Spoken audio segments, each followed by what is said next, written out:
Sir health insurance हम उसमें कोई पैसा हमारा वापस नहीं होता है। अगर बीमारी हुई तो मिलेगा, वरना वो भी पैसा कोलैप्स कर जाता है सर।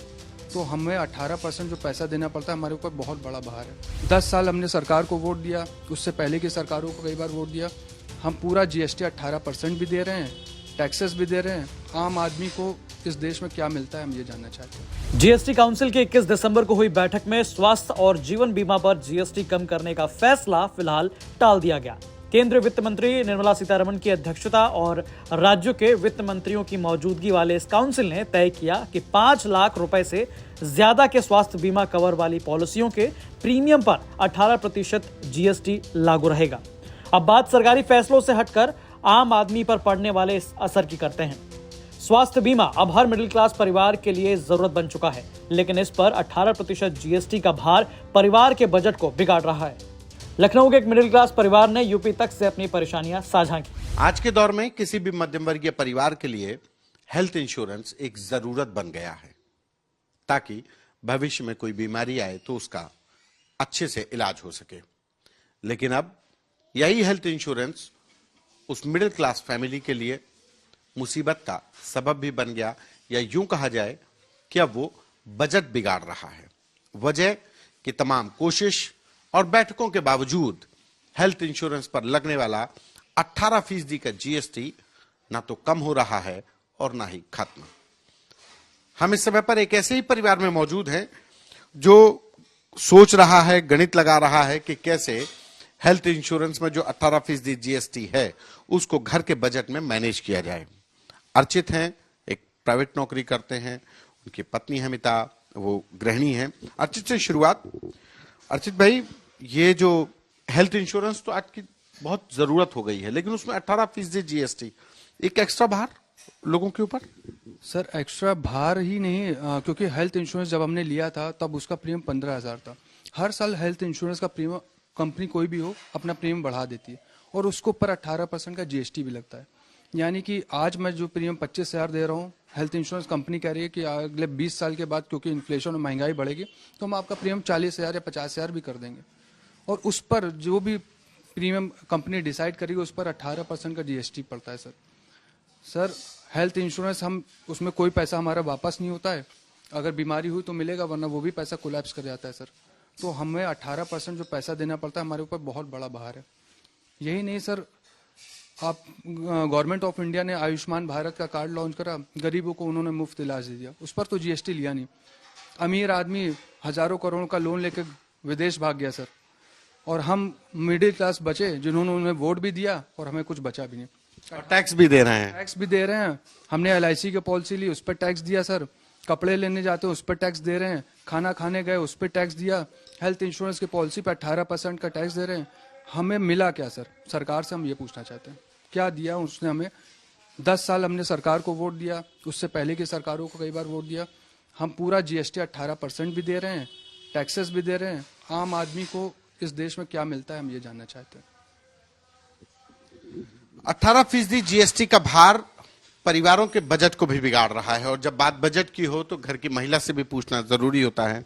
अमिता जी, जब जिस महीने में एलआईसी या किसी हेल्थ इंश्योरेंस की पॉलिसी की जब जमा करना होता है इंस्टॉलमेंट, तो उस समय तो बड़ा मैनेज करना बड़ा दिक्कत होती है। हाँ जी, बिल्कुल आप सही कह रहे हैं। जिस महीने हमारी किस्त जानी होती तो उस महीने हमारा बजट थोड़ा सा हिल जाता है, क्योंकि अगर हमें कुछ भी करना है तो हमें सोचना पड़ेगा, पहले हमें प्रीमियम देना है, वो तो हमें देना ही है। अब जैसे हर साल प्रीमियम बढ़ेगा तो उसका भी हमारे ऊपर प्रभाव तो पड़ेगा, क्योंकि हमारी सैलरी तो इस हिसाब से बढ़ ही नहीं रही है ना।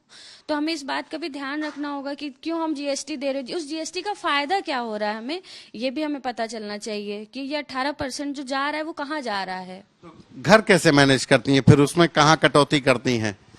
बस अपनी थोड़ी सी जरूरतों को कम करना पड़ता है, अपने मन को मानना पड़ता है, बस ऐसे ही कम होता है हमारे मिडिल क्लास में। तो कि कुछ मन है नहीं कर सकते हैं, कहीं घूमने जाने का मन है उसको भी रोकना पड़ेगा, क्योंकि उसके लिए तो कोई इंश्योरेंस नहीं होता है ना। आपके ड्रीम्स पे वर्क नहीं हो रहा है, कोई नहीं कहता कि आ जाइए आप अपने ड्रीम्स पूरे कर लीजिए।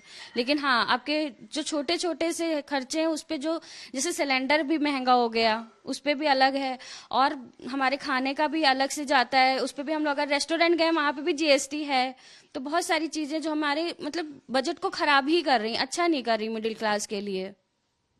अच्छा, एक आपसे सवाल, कि हेल्थ इंश्योरेंस, आपने एक बात कही कि जो गरीब तबका है उसके लिए आयुष्मान भारत का लॉन्च कर दिया, तो मिडिल क्लास के पास ये जो जीएसटी है, जो हेल्थ इंश्योरेंस पे जीएसटी की बात कर रहे हैं, और अगर ओवरऑल जो अगर आप नौकरी पेशा हैं तो कैसे बजट, कितनी सैलरी आती, कितना टैक्स दे देते हैं, कितना जीएसटी, कितना टैक्स, मतलब कितना बचता है फिर आपके पास? सर हम लोगों को जो सैलरी मिलती है, मान लीजिए हमने 60-65 हजार 70,000 रुपए कमाए, सर हमारी सैलरी का लगभग 40 से 45% टैक्स से चला जाता है। 40 से 45%, ये कौन सा गणित है? बिल्कुल सही है सर, हम 40% से ज्यादा टैक्स देते हैं। हम जो भी कमाई करते हैं 5 लाख रुपए से ऊपर जो भी इनकम होती है उस पर हमारा 30% का टैक्स चला जाता है, सीधे गवर्नमेंट काट लेती है, वो हमारा कट के ही आता है सर। तो अगर हमने 10 लाख रुपए साल कमाए तो उसमें 2 लाख रुपए का हमने टैक्स ऐसे ही दे दिया सर। फिर हम कहीं पर रेस्टोरेंट में खाने गए, उसको उस पर टैक्स दिया। बच्चों की हमने स्कूल की फीस जमा करी, बच्चों की ड्रेस ली, उस पर टैक्स दिया सर, जीएसटी दिया। हमने घर का कोई सामान, टीवी, फ्रिज, मोबाइल कुछ भी लिया उस पर टैक्स दिया। इवन हम आज जो रिचार्ज कराते हैं मोबाइल का उस पर भी जीएसटी दे रहे हैं।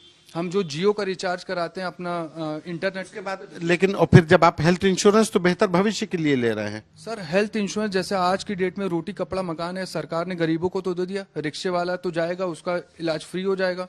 एक आम आदमी जो हम उस रिक्शे वाले पे बैठते हैं उसको 50 रुपए देते हैं और हमारा इलाज फ्री नहीं है। हम किसी भी अस्पताल में जाएंगे, वो सबसे पहले हमसे कहेगा हेल्थ कार्ड है क्या, और हमारी मजबूरी है। हम एक आम आदमी, हमारे अकाउंट में मुश्किल से मुश्किल इस समय 40-50 हजार रुपये पड़ा होगा। अगर हेल्थ इमरजेंसी मेरे परिवार के साथ है तो गरीब आदमी को तो सरकार ने दे दिया, हम कहाँ जाएंगे? और सरकारी में या तो हम धक्के खाएं जाके, कोई सुनवाई नहीं है वहाँ पर। प्राइवेट में जाएंगे तो एक आम आदमी अपना घर बार बेच देगा। तो हमारा मजबूरी है हेल्थ इंश्योरेंस भी कराना और उस पर 18% जीएसटी भी देना, हमारी मजबूरी बन गया है।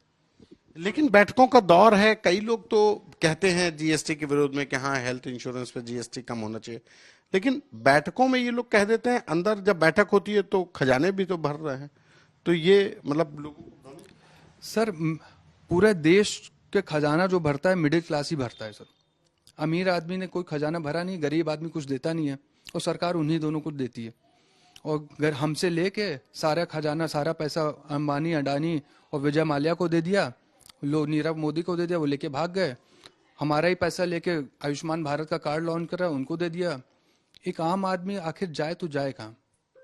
हम तो ये समझना चाह रहे हैं। और बैठकों से कुछ नहीं होता सर, नियत होनी चाहिए। और मुझे नहीं लग रहा है इस सरकार की नियत हमें कुछ देने की है। ना पहले दिया, ना आगे देगी, ना भविष्य में देगी सर। नियत होनी चाहिए, बैठकों से नतीजे नहीं निकलते। हेल्थ इंश्योरेंस आज परिवार की रोटी कपड़ा मकान की तरह जरूरत बन गई ही है। हर परिवार के लिए हेल्थ इंश्योरेंस जरूरत है, लेकिन उस जरूरत पर 18% का जीएसटी मध्यम वर्गीय परिवारों के लिए बजट बिगाड़ रहा है। कैमरा पर्सन रोहित के साथ संतोष कुमार।